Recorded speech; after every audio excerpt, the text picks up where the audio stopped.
Chapter 7. The Devoted Friend Q.9.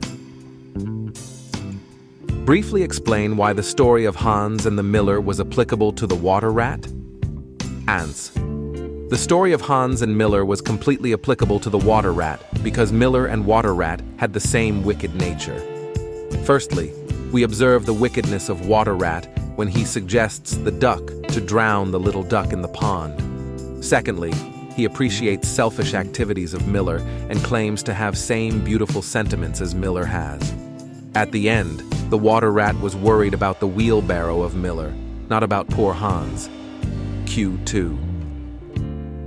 When do we first suspect that the miller was not really a very good friend to Hans? Hans. Miller was not really a very good friend of Hans. We first suspect him, so when he says that there is no use of going to see little Hans as long as the snow is falling. Q3. How did the miller justify his not asking Hans to share some of his good things during the winter? Hans Miller was an extremely selfish person. He refused to bring Hans in his house during the winter and justified it by saying that Hans would get jealous to see their comfortable hours and best food. He said that jealousy was a very bad habit and it destroyed the nature of a man.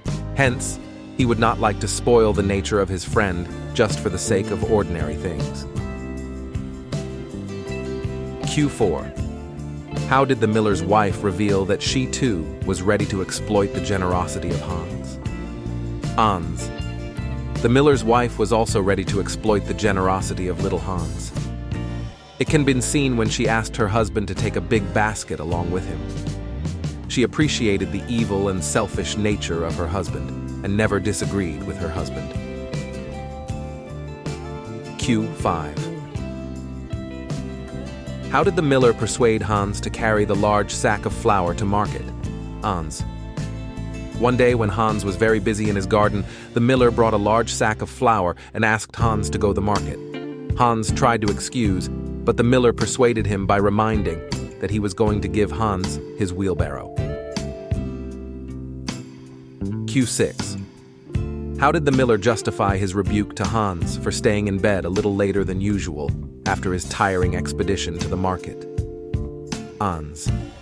When Hans returned home after selling the sack of flour, he was quite tired, so he at once slept. Next morning, Miller came to get the money of his sack and found him in bed and got the chance of rebuke him. Miller justified his rebuke by saying him lazy and showed himself a sincere friend who speaks plainly to his friend. Moreover, he said that the idleness of little Hans was a great sin, so he would not like to idleness of him. Q7. Why was Hans unable to look after his garden? What promise was the miller constantly holding out before him? Hans was unable to look after his garden because Miller always kept him busy in different work, like repairing the roof of barn, driving the sheep to the mountains, and sending him the sack of flour. The miller would always promise to give Hans his wheelbarrow. Q8. What was the supreme manifestation of the miller's selfishness, which caused Hans to lose his life? Hans. In the stormy night, when little Hans asked the miller to lend his lantern, as the night was too dark to be seen, the miller refused to give his lantern. So Hans went without lantern.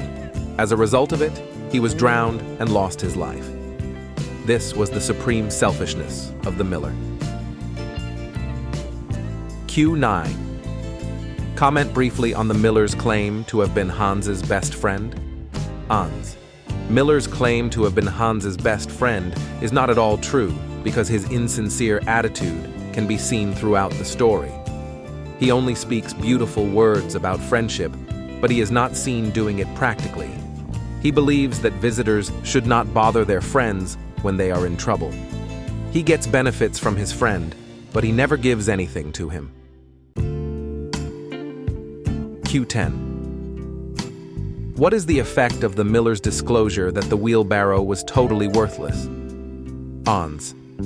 When we come to know about the uselessness of the wheelbarrow, we start hating him too much and consider him a selfish person who destroyed the life of a sincere friend.